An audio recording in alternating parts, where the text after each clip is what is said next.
राधे दोस्तों, जय श्री कृष्ण। तो आइए श्रवण करते हैं शफला एकादशी व्रत कथा। महाराज युधिष्ठिर ने पूछा, हे जनार्दन, पौष कृष्ण एकादशी का क्या नाम है? उस दिन कौन से देवता का पूजन किया जाता है और उसकी क्या विधि है? कृपा करके मुझसे बताइए। भक्तसल भगवान श्री कृष्ण कहने लगे कि धर्मराज, मैं तुम्हारे स्नेह के कारण तुमसे कहता हूँ कि एकादशी व्रत के अतिरिक्त मैं अधिक से अधिक दक्षिणा पाने वाले यज्ञ से भी प्रसन्न नहीं होता हूँ। अतः इसे अत्यंत भक्ति और श्रद्धा से युक्त होकर करें। हे राजन, द्वादशी युक्त पौष कृष्ण एकादशी का महात्म्य तुम एकाग्रचित होकर सुनो। इस एकादशी का नाम सफला एकादशी है। इस एकादशी के देवता श्री नारायण हैं। विधि पूर्वक इस व्रत को करना चाहिए। जिस प्रकार नागों में शेष नाग, पक्षियों में गरुण, सब ग्रहों में चंद्रमा, यज्ञों में अश्वमेघ और देवताओं में भगवान विष्णु श्रेष्ठ हैं, उसी तरह सब व्रतों में एकादशी का व्रत श्रेष्ठ है। जो मनुष्य सदैव एकादशी का व्रत करते हैं वे मुझे परम प्रिय हैं। अब इस व्रत की विधि कहता हूँ। मेरी पूजा के लिए रीति के अनुसार फल, नारियल, नींबू, नैवेद्य आदि 16 वस्तुओं का संग्रह करें। इस सामग्री से मेरी पूजा करने के बाद रात्रि जागरण करें। इस एकादशी के व्रत के समान यज्ञ, तीर्थ, दान, तप तथा और कोई दूसरा व्रत नहीं है। 5000 वर्ष तप करने से जो फल मिलता है उससे भी अधिक सफला एकादशी का व्रत करने से मिलता है। हे राजन, अब आप इस एकादशी की कथा सुनिए। चंपावती नगरी में एक महिष्मान नाम का एक राजा राज्य करता था। उसके 4 पुत्र थे। उन सब में कुंपक नाम वाला बड़ा राजपुत्र महापापी था। वह पापी सदा पर स्त्री और वेश्यागमन तथा दूसरे बुरे कर्मों में अपने पिता का धन नष्ट किया करता था।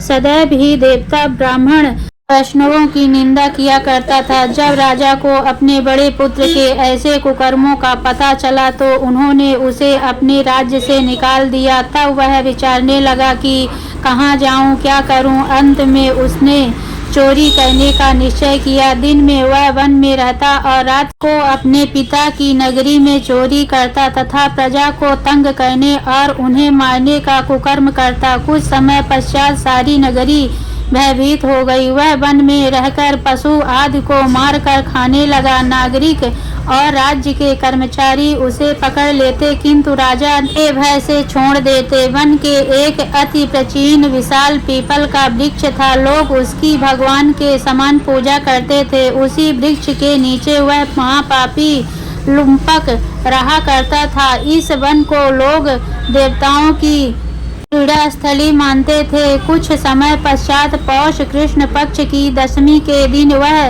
वस्त्रहीन होने के कारण शीत के चलते सारी रात सो नहीं सका। उसके हाथ पैर अकड़ गए।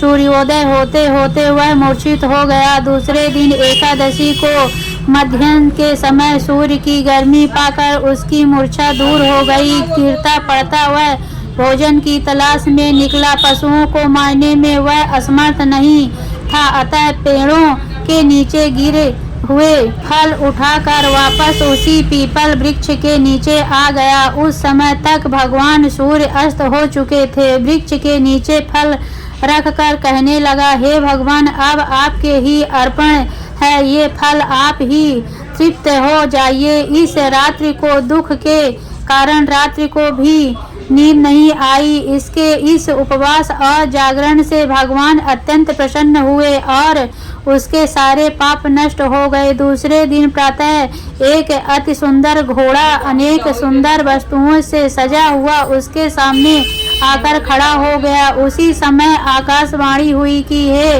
राजपुत्र, श्री नारायण की कृपा से तेरे पाप नष्ट हो गए। अब तू अपने पिता के पास जाकर राज्य प्राप्त कर। ऐसी वाणी सुनकर वह अत्यंत प्रसन्न हुआ और दिव्य वस्त्र धारण करके भगवान आपकी जय हो कहकर अपने पिता के पास गया। उसके पिता ने प्रसन्न होकर उसे समस्त राज्य का भार सौंप दिया और वन का रास्ता लिया। अब कुंपक शास्त्र अनुसार राज्य करने लगा। उसके स्त्री पुत्र आदि सारा कुटुंब भगवान नारायण का परम भक्त हो गया। बुद्धि होने पर वह भी अपने पुत्र को राज्य का भार सौंप कर वन में तपस्या करने चला गया और अंत समय में वैकुंठ को प्राप्त हुआ। दशमी तिथि की तिथि को शुद्ध और सात्विक आहार एक समय लेना चाहिए। इस दिन आचरण भी सात्विक होना चाहिए। व्रत करने वाले को भोग विलास एवं काम की भावना को त्याग कर नारायण की छवि मन में बसाने हेतु प्रयत्न करना चाहिए। सफला एकादशी के दिन सूर्योदय से पूर्व स्नान कर सूर्य देव को जल दे। इसके बाद व्रत पूजन का संकल्प लें। घर में गंगा जल का छिड़काव करें और भगवान अच्युत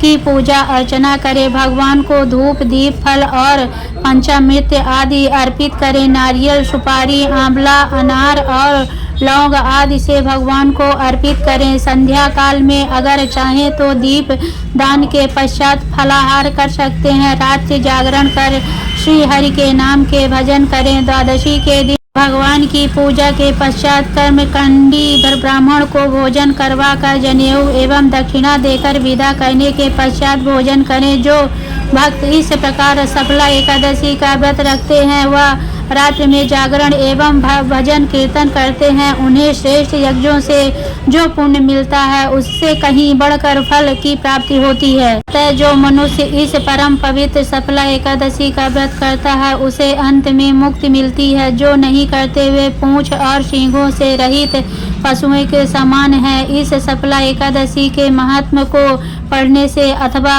श्रवण करने से मनुष्य को अश्वमेघ यज्ञ का फल मिलता है। तो बोलो लक्ष्मी नारायण की जय।